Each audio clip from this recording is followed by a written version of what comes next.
All righty. So thank you very much for the opportunity to be online and virtual today. Certainly talking about Sussex County EMS is something that I am passionate about. I've had the opportunity to be a paramedic with the county since 1994. As I was saying a little bit earlier, born and raised, lived in Sussex County my entire life, with the exception of a few months that I went to paramedic school in Pittsburgh, Pennsylvania. So I did get to experience the city life for about 6 months back in 1994. And my, do I love Sussex County. So certainly it's a pleasure to be here today. Generally, we do these in person, but there's this pandemic going around. You may have heard of it, COVID, that has really disrupted the way that we like to do business. And I would much prefer to be in front of you having this conversation and sharing some information. I think it's important to go over and really do an EMS system review with what Sussex County EMS, not just the paramedic service, but the broader picture of our entire team. Because as you will see, there's this saying in the EMS world that when you've seen one EMS system, congratulations, you've seen one EMS system, that they all have these separate little nuances in the way they work. And that's what I'd like to share with you today. And then I'd also like to talk a little bit about some of our key performance indicators that we keep track of, more broadly speaking, with response times, call volume, budget, and that kind of stuff. So what is our EMS system? Well, certainly it all starts when someone calls 911. And depending on what part of the county you are in, would really play a role in who answers your phone. If you are in the city of Rehoboth or in that 226, 227 exchange, or you are hitting the Rehoboth Tower on your cell phone, then there's a good chance that the Rehoboth Center is going to be the staff that pick up your 911 call. If you're anywhere else, it's going to be routed through the Sussex 911 Center. The Sussex 911 Center is responsible for dispatching the county paramedics. Rehoboth Dispatch is responsible for dispatching Rehoboth Beach Fire Company and their ambulance company, as well as police department. If the Rehoboth Center were to the paramedics, then they would do a transfer over to the Sussex 911 Center, and then the paramedics would get dispatched. So it starts with the dispatch center. And what the dispatch center does is they ask a lot of questions. And a lot of times that has a tendency to make people mad. They want to get help on the way. You know, they know that they need an ambulance. They know they need the paramedics. Why are they continuously asking me all these questions? I've already told you I need the ambulance and the paramedics. Let's get help on the way. So all of the dispatchers in Sussex County, both at Sussex and Rehoboth, utilize EMD, or emergency medical dispatch. And it's a pre-established set of questions that they ask based on chief complaint. And then depending on how those questions are answered will depend on the severity scale from an alpha or an omega level call all the way up to an echo level call. And depending on what the ranking is, or the level of call, will depend on what resources are sent. So if someone just needs help getting put back in bed, then that's going to be a very low priority call versus someone who is in cardiac arrest and needs CPR and needs airway management. That's going to be a very high priority call. And then the dispatchers are responsible for making sure the resources are sent based on the information that is gathered. It's really important for us as responders to have as much information as we can as well. I mean, imagine a situation where someone calls 911 and says, I need an ambulance and the paramedics, my son's not breathing.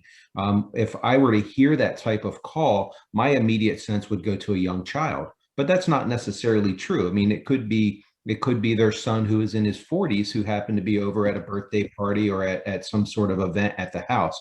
So the more information that we can get, the more prepared we are going to be able to respond and be and the better response we're going to have. So first responders, again, depending on the call, first responders may be lifeguards, they may be law enforcement, they may be citizens. And we're going to talk about that in the next slide, what role you and your family and your peers can play in being part of our EMS system. Basic life support, those are our EMTs. They are found on the ambulance. It is a state requirement that at least one EMT must be on every ambulance. Most companies have two. But the minimum staffing for an ambulance in the state of Delaware is at least one EMT. So when that ambulance shows up, you know that at least one person, most likely two, but at least one person on that ambulance crew is at the EMT level. Your advanced life support are paramedics. They are employed by county. We are county employees, whereas the EMTs are often employees of the ambulance company or the fire company in most cases. And then your advanced life support paramedics, you have Sussex County EMS. And then if we have to call a helicopter in, it would either be Delaware State Police, they are primary for the entire state, and then LifeNet would be secondary aviation that's available. And then finally, we have our receiving hospitals, and we'll go over those briefly as well. So how are we different? And this is probably something that a lot of people, especially those that move in from different areas, don't understand. Kind of going back to the mantra of when you've seen one EMS system, congratulations, you've seen one.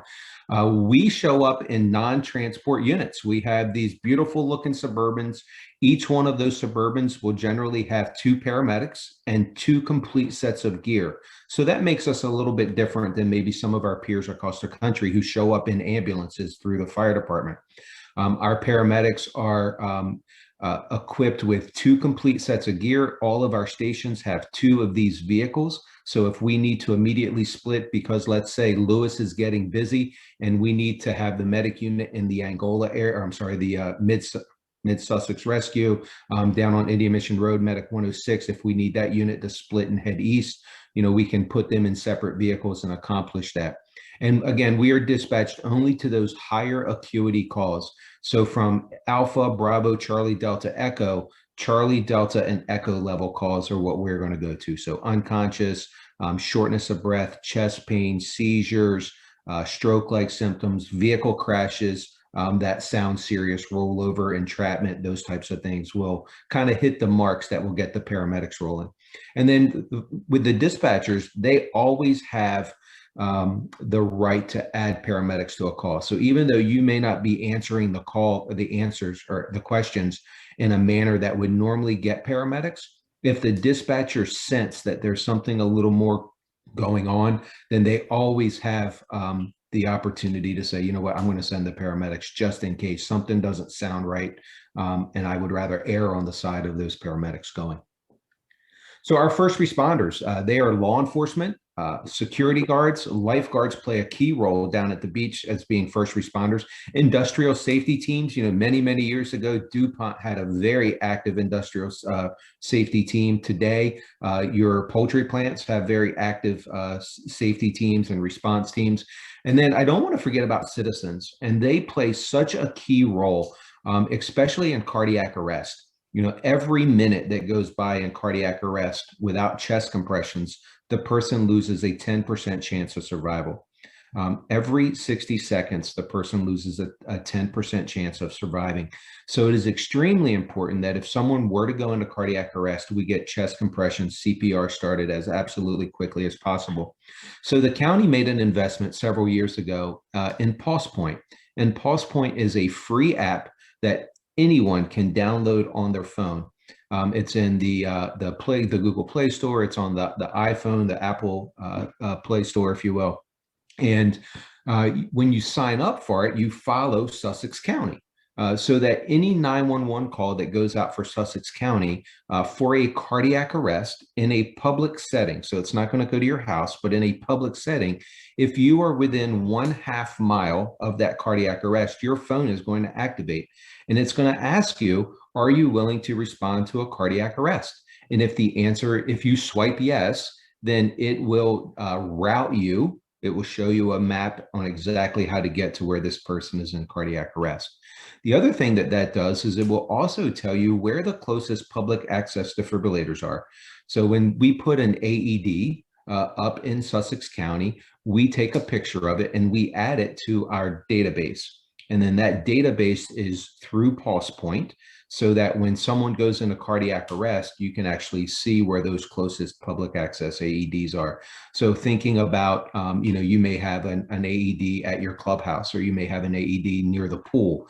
If you have that type of situation, we would want to make sure that that's listed. So if there ever is a cardiac arrest in that vicinity, those citizens that have volunteered to respond are well aware of where those AEDs are. And then if they have limited access or complete public access.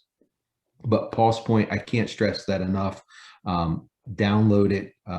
Certainly if you know CPR. If you don't know CPR, once we get back into the post-COVID time, we would love the opportunity to come out to meetings and do chest compressions, take 10 hands-only CPR training, stop the bleed training, and potentially even some naloxone training. We have a really big public outreach, and we firmly believe in educating the public. So we would love that. We would love that opportunity. Our BLS providers, we talked about those before. They're EMTs. They are with 21 independent fire companies and 2 independent ambulance companies. So all of the fire companies in Sussex County are independent corporations. So a lot of times people are very accustomed to those fire companies being municipal based, and that's not the case here. Each of those fire companies, while oftentimes located within municipalities, they are independent, their own incorporation. So most of the fire companies here in Sussex have at least 2 ambulances.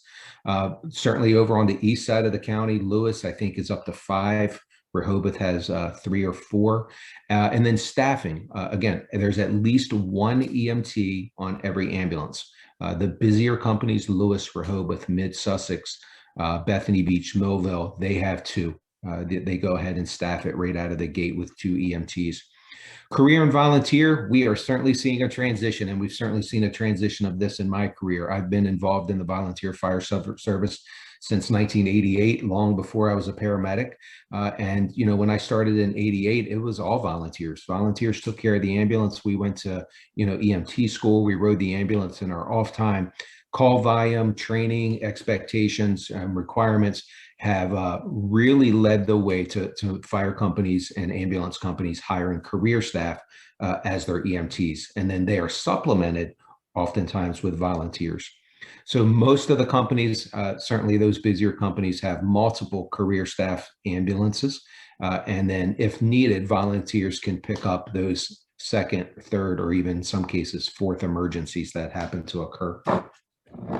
The EMTs, they have 120 plus hours of training here in Delaware. It's closer to 150 hours.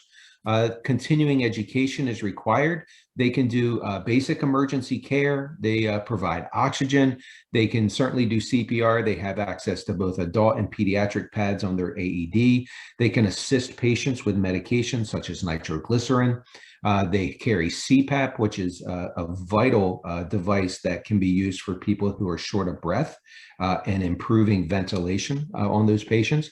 And then they also carry their own medications. They carry Narcan. They can carry EpiPens in case someone is having an anaphylactic reaction. So our EMTs in Delaware operate just a little bit above the national minimum standard. And they are such a key component of our team. We depend on them. And as you'll see, as we go through this, the way that we function as paramedics, we're able to do some things because of the quality of our EMTs and because of their willingness to jump in and be hands-on and really help us out. So we can't say enough good things. And maybe that's because a lot of our paramedics are active in the fire service, and we volunteer in our time off. So we are, well, as they say, we are one big family. Our paramedics, a little bit more education. There is a national transition from certification-based to education-based, more aligned with nursing programs, where it's going to be a requirement to have an associate's degree, and in some cases, a requirement to have a bachelor's degree. We are not there yet. Del Tech is our primary education center in the state of Delaware. It's the only paramedic program in the state of Delaware. We get about 50% of our new hires per year from Del Tech. And then the other 50%, we get them from across the country. We try to recruit from across the country. Our hire last month was from Indianapolis, and he had spent the last 6 years in Indianapolis EMS, and it was time for him to look for a different service, and he chose Sussex. So, you know, we're very fortunate to have a really good reputation at the national level that we're able to pull really good paramedics from across the country to come in and work for Sussex. It's a minimum of 2,000 hours. And again, there's a transition to make most of those paramedic programs out there associate's degree programs. For us, we do require an associate's degree to promote and to start to move into mid-level supervision and then certainly administrative positions. So associate's degree is required of all of our supervisors, bachelor's degree minimum for our administration. And we support education. You know, we have a tuition reimbursement program that the county funds, and you know, most of our paramedics are going back, and if they don't already have a college degree, they're getting that. Continuing education continues to be required, a minimum, just for the minimum national standard, it's 72 hours every 2 years. So we do about 60 hours per year here in Sussex County. So we far exceed that minimum standard, and that allows us to do some things in Sussex that is certainly patient-centric and really allows us to provide optimal care. We're required to maintain our National Registry Paramedic, Advanced Life Support, Pre-Hospital Trauma Life Support, Pediatric Advanced Life Support, and we are licensed in the state of Delaware by the Board of Medical Licensure and Discipline. We function as almost physician extenders, so we work under the direction of medical directors. We have a set of protocols that allow us to get to a certain point in our care, and then if we need to go beyond that, we contact our medical control physicians at the emergency room, and they can provide additional guidance and permissions to go above our protocols. Our capabilities, we do advanced patient assessment, EKG interpretation. So we are doing 12 lead EKGs, just like they would do in the hospital. We're able to interpret those. We're able to talk about where heart attacks are located, what coronary arteries are potentially involved, and to put the hospital on alert that we're coming in with someone who we suspect is having a heart attack. Our monitors, they cost about $30,000 a piece. So, you know, it's probably the most expensive beyond our equipment and our people. It's the most expensive piece of equipment that we have. And we have about 45 of these heart monitors. And again, they run about $30,000 a piece. They give us the ability to defibrillate, very similar to the AEDs. We can cardiovert to slow rapid heart rates down, and we can pace, which allows us to speed slow heart rates up. Post-cardiac arrest, if we're fortunate enough to get pulses back on someone who has been in cardiac arrest, we have a protocol to induce hypothermia. There's some research out there that says, you know, immediately following cardiac arrest on a person that you get pulses back, if we can cool the body down and give the body an opportunity to recover under less stress, that those patients do better. So we work with our local hospitals and have a conversation about when is the right time to induce hypothermia. We can provide IV and IO access. IV access we're all familiar with. IO access, we actually have a very small drill that allows us to put a needle in the bone itself, into the intramedullary area of the bone where the bone marrow is, and we can provide medication administration through that route on patients who don't have IV access. Certainly, those are going to be our most critical patients. We're not going to do that on someone who is very stable, but in an immediate life threat, we do have that ability to gain medication access. We have Lucas automated CPR devices. You may have seen those. They are there's a large plunger. We put this device on someone in cardiac arrest, and it's a piston-driven device that provides the chest compressions. We know that the patient's going to get exactly 100 chest compressions per minute. That device is never going to get tired. It's going to go the right depth. It's going to allow optimal chest recoil. So it allows us the opportunity to provide optimal chest compressions and to free up our hands to start to do other things. We're up to about 45 different medications now that we carry on our equipment that we're able to administer, again, based on those protocols. We do advanced airway management. Back in 2002, we started our RSI program, where we provide a sedative. We have the ability to provide a sedative and a paralytic and actually take away the person's ability to breathe and maintain their airway, and it allows us to intubate those patients. That was initially rolled out for head trauma patients that we wanted to control their airway, put them in a helicopter and fly them up to Christiana. That has expanded beyond just those subsets of patients to include some very critical respiratory patients and medical patients. All of our paramedic units have ventilators. We just got permission from the county to move forward with IV pumps. And we're going to be spending just over $100,000 on our IV pump purchase this year. And that's going to allow us to add a couple different medications and also to provide very precise care to our patients. And, that's one of the things that as we go through this, I think you will begin to recognize is we are extremely, extremely well taken care of by the county. They allow us to have the best equipment. We very seldom get the answer no. If we're able to demonstrate that this is the right thing for our patients, the county certainly supports that.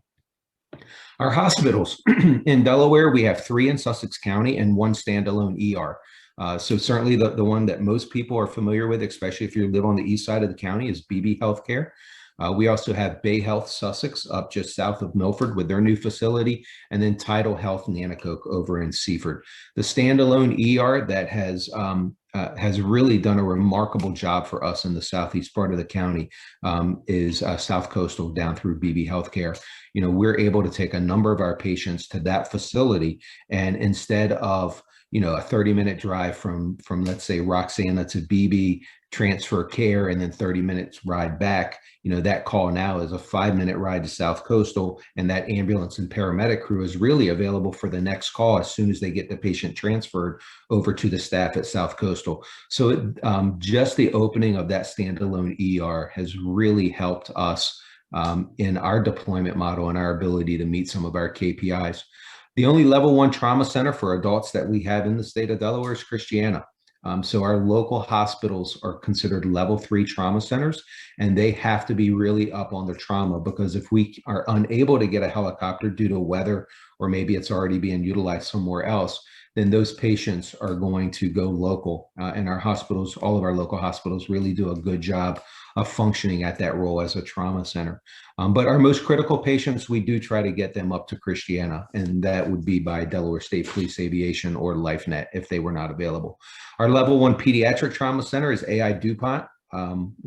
Certainly known across the country as one of the best pediatric facilities, in the States. So we are very lucky to even have access to them, but, we will certainly fly our pediatric patients and try to get our pediatric patients up to AI DuPont. We transport to 2 facilities in Maryland, Atlantic General Hospital down in Worcester County, and then Peninsula Regional, Tidal Health Peninsula Regional over in Salisbury. We will take our patients over there as well. So we try to go where the patient wants to go within reason. And we try to be very an advocate for our patients. Our unit location, Medic 101 is up in the Lincoln area, and they are responsible for Milford, Lincoln, Slaughter Beach, down into Ellendale. That's their primary response area. Medic 102 is down in Laurel. So they would be Delmar, Laurel, the southern part of Blades, maybe the western part of the Gumboro area as their response area. Medic 103 is currently in Dagsboro, the northern part of Dagsboro, southern part of Millsboro, and an industrial park there. We do have property purchased to build a new Medic 103 station a little bit further north towards Millsboro, that we're hoping to do that in the next fiscal year. But they were responsible for Millsboro, Dagsboro, Gumboro, Frankfort, parts of Subbyville, and then sort of the western part of Millville out towards Vines Creek in that area. Medic 104, our busiest unit is Lewis, Rehoboth, and Angola, and then up into parts of Milton, depending on what other units are available, but certainly primary response to the Lewis Fire District and the Rehoboth Fire District. Medic 105 down on Beaver Dam Road, just off of Parker House Road. We were able to build a new station there on property that the county already owned at the South Coastal Wastewater Treatment Facility. And they kind of had the inlet bridge down to the Maryland-Delaware line in Fenwick, and then back across into all of Millville, Roxana, parts of Subbyville District, So they have a pretty large geographical area. And that's the unit that most benefited from that South Coastal Emergency Room. You know, being able to transport 5 minutes to the local hospital and then being available for the next call really allowed us to do something that we'll talk about here in a few minutes with our seasonal power unit that really had a very positive effect on that Route 54 corridor. Medic 106 is on Indian Mission Road. The Long Neck area, all of the pot nets. Second, due to Angola, and depending on the location of the Medic 104, it may be primary to Angola. You know, years ago, we did away with paramedic districts, and this is one of the things that I wanted to cover, is we no longer dispatch based on paramedic districts. We based on the paramedic unit that can get to you the quickest. So within the CAD system, there are different impedances. So we know what each road speed limit is. We know if there is a roadblock that's up or, you know, construction that's going on that may slow our response down. Excuse me. And then based on the anticipated response time, based on the impedance of the individual roads, the CAD will recommend the quickest paramedic unit. So while you may have one paramedic unit that is 4 miles away and another paramedic unit that's 4.5 miles away, the medic unit that's 4.5 miles away may actually be the one that is recommended because of speeds on the roads, because of the number of red lights that they have to go through or intersections that they have to go through. So that's something that we did several years ago. We did away with those paramedic districts and just said, you know what, we want you to send whatever paramedic unit can get to that patient the quickest. Not closest, but the quickest. Medic 107 is a single paramedic unit, 24 hours a day. They are in the public safety building at Troop 5. We have a station just behind Troop 5 over at 404 and 13. Medic 108 is at the county seat in Georgetown. It is right behind Possum Point Players at the entrance to Cinderberry Estates, just off of 113. Medic 109, this is our seasonal power unit. Excuse me, this is our seasonal power unit. This is generally in service from Memorial Day through Labor Day. And because of South Coastal opening up and Medic 105 being available rather quickly, we were able to move this unit last year down to we had a partnership with Americana Bayside, the Freeman Foundation, where we were in a construction trailer just off of Sand Cove Road, just off of 54. So we were able to dramatically reduce our response times to that entire area, including Subbyville, by having access to right there on Route 54. Our plan is we're already planning to do that again this year, although we are looking at utilizing county property and putting a construction trailer up on county property until we can, you know, make more of a long-term commitment there. Right now, the call volume's not there in the off season. We're certainly seeing those shoulder seasons extend, but we're really using that Medic 109 right now, and it's serving a great purpose from Famagowan all the way to Subbyville on 54. Medic 110, that is our Seaford unit. That's the second busiest unit that we have. It is responsible for all Seaford Fire District, and then parts, you know, certainly most of Blades. And then it also goes up into Medic 107's area quite a bit because, as I said, Medic 107 is one paramedic. In the state of Delaware, it is state law. We are required to send 2 paramedics on every call. If the first paramedic gets there and doesn't need their backup, they can cancel them. But we are required to at least start 2 paramedics on every call. So either the supervisor or Medic 110 would split and go back up Medic 107. Medic 111, that's our newest unit. They are up in Milton. We have a partnership with the Cheer Center there on Route 16, and we have a station at the back of their Cheer Center. Now, they are daytime only, 7 a.m. to 7 p.m. So we take 50% of the time, we see about 65 to 70% of our calls. So by covering that daytime only right now, we're able to get most of those Milton area calls. The good location about that Medic 111 is the proximity that they are to Medic 104. So as we start to have expansion on Cave Neck Road, as we start to see additional call volume in that Lewis area, we're able to get Medic 111 over to the Lewis area for backup, as well as Medic 106. So, you know, one would kind of gain access by Route 24, the other would gain access Cave Neck Road over to Route 1 and then come down. So there are additional resources over there for that Lewis area. We have two supervisors that are on duty 24/7. And they are they work 6 to 6. All of our paramedics work 7 to 7. Our supervisors work 6 to 6. So we do have a supervisor that is stationed with Medic 104 over on Plantations Road. That's where that station is located.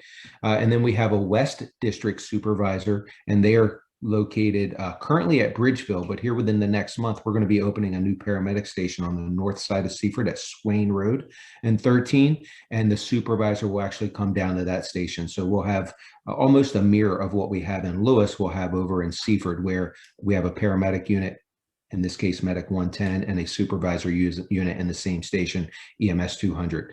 So again, that station, we should be moving into that middle of May, and we'll have our kind of grand opening public ceremony probably after the fiscal year starts in July. We have a shift commander that is on duty daytime only, and they run out of our headquarters right there in Georgetown on 13 at the West Administrative Complex. So in 2020, we had 19,376 incidents that we responded to, and we had 28,667 responses. So why are those numbers different? Again, as I told you earlier, state law requires that we send 2 paramedics on every call.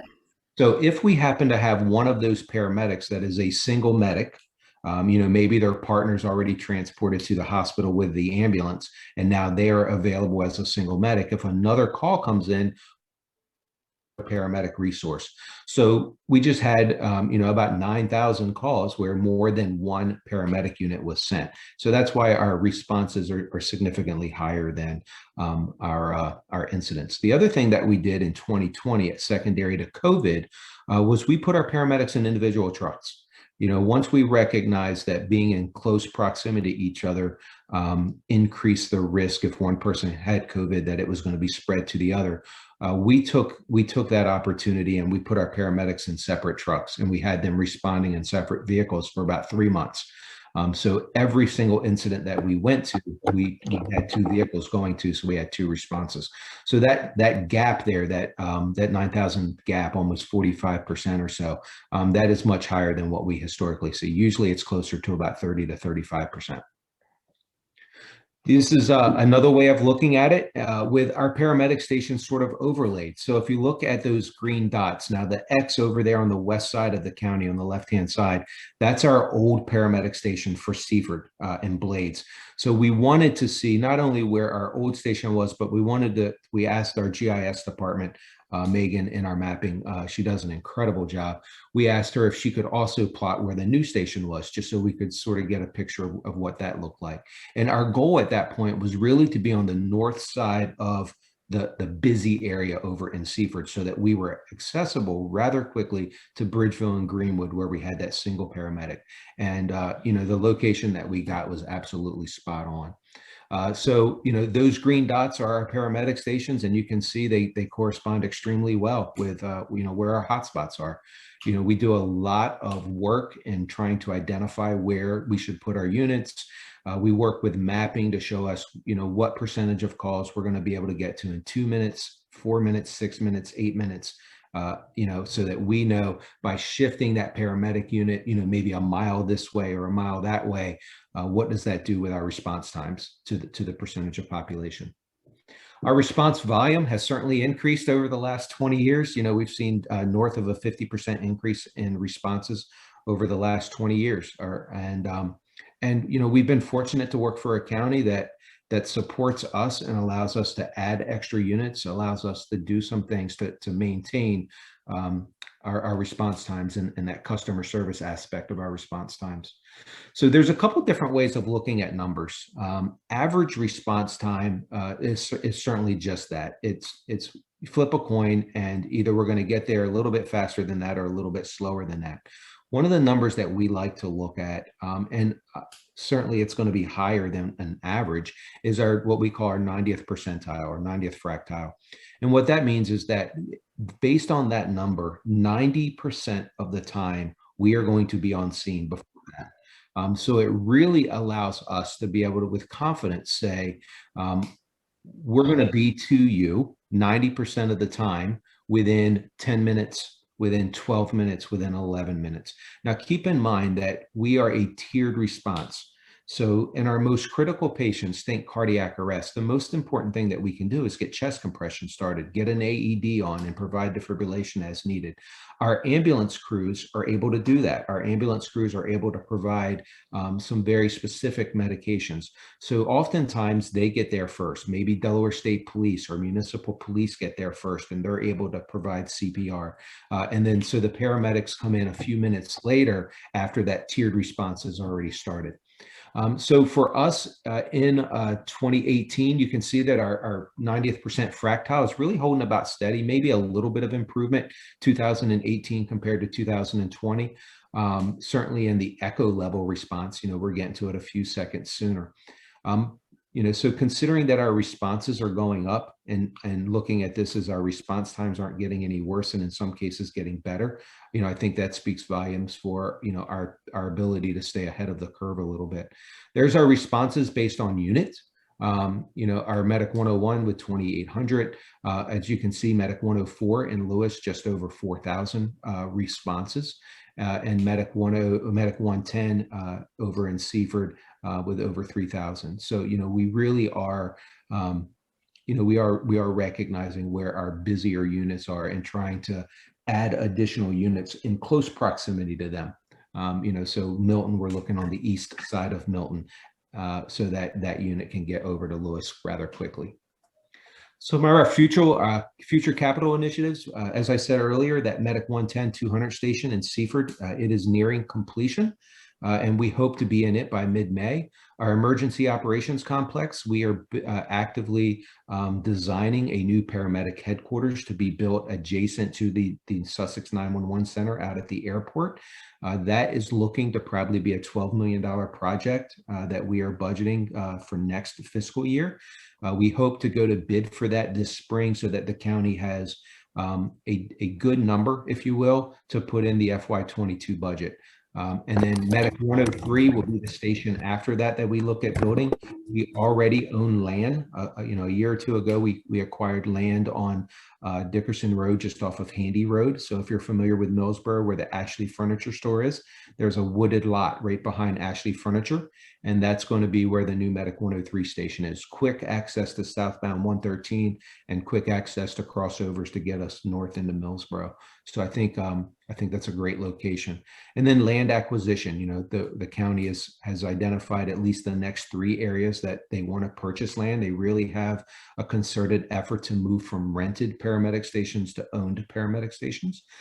So the next 3 areas really are that Bridgeville unit, the Milton unit, and for some reason, the Lincoln unit. We want to try to identify some land up in that area. So those is kind of what the future looks like for us. If you were maybe a strategic plan over the next 5 years or so, is that. And then we also want to keep an eye on that Medic 109 unit that we currently operate about 100 shifts out of the year. Each year we add a few more shifts to try to pick up that extended shoulder season to make sure that we have that seasonal power unit in service. This is a graph that Gina Jennings did a couple years ago, and I think it just really illustrates how great of a job and how committed Sussex County has been to keeping up with our increased responses. In some cases, despite maybe some of the state grant and aid money being decreased. So when the paramedic service started, initially it was more so funded by the state of Delaware. It was a 60-40 split for many, many years. 60% funding came from the state of Delaware, 40% funding came from Sussex County. And as you can see here in orange, as the years passed, that funding dipped to as low as 24% in one year back in 2017, when they did a 20% reduction in grant and aid to the paramedics as well as the fire service. Fortunately, that was only 1 year. They reinstituted that back up to 30%. So today, we are 30% funded for operational expense from the state of Delaware and 70% funded for our budget from Sussex County.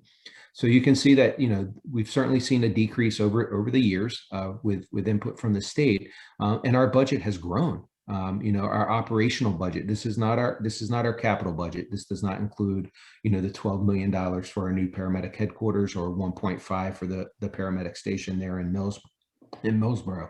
But you can see our operational budget has gone from back in 2002, to what we are now. We're running in the ballpark of about $17 million a year for our operational budget. And then I think the key that really kind of jumps out at you that we're doing a pretty good job is our response time over that same time period, where we've been able to take, and this is average, this is not that 90th percentile, but an average response time of just over 11 minutes to an average response time down into 8 minutes. So, despite that reduction in grant and aid, despite the increase in our responses, we've been able to historically show a trend downward in our response times. And again, it's something that we continue to look at. We continue to look at specific areas on how are we making out on our responses to these areas, and try to make some tweaks. One of the biggest things that we did, again, was putting 2 paramedic units in each of those stations. Even though we have two paramedics, they each have the ability to jump in individual units. So for many years, what we would do is let's say that the Medic 105, the Millville paramedic unit, both of those paramedics were busy on calls. We would send the Medic 103 unit, the unit there in Dagsboro, we would send them right smack dab in the middle of Millville and Dagsboro and tell them to sit on the street corner and wait for the next call. Well, what that did is that put us in the middle of 2 busy areas. So it increased the response time to both areas. So today what we do is we leave 1 paramedic in Dagsboro for Dagsboro and Millsboro's calls, and we send the other paramedic in a separate truck all the way down to Millville, so that now instead of having 2 people in the middle of 2 busy areas, we have 1 person in the center of both busy areas. So that operational change and deployment model strategy, and the county supporting those dual fleet has really worked out well for us. And I think that's probably one of the driving forces of why, despite an increase in call volume, we've been able to experience over the last 20 years a consistent decrease in our response times. That's all I have. Our motto is caring people, quality service. And I think our paramedics breathe that and live that every single day. We have some of the best paramedics, some of the nicest, most caring paramedics that you will see. And, we're able to provide what we believe to be exceptional care. And, if we ever in your mind fall short of that motto, I hope you certainly reach out to us because we have fallen short of my expectation for sure. I'll open it up to questions.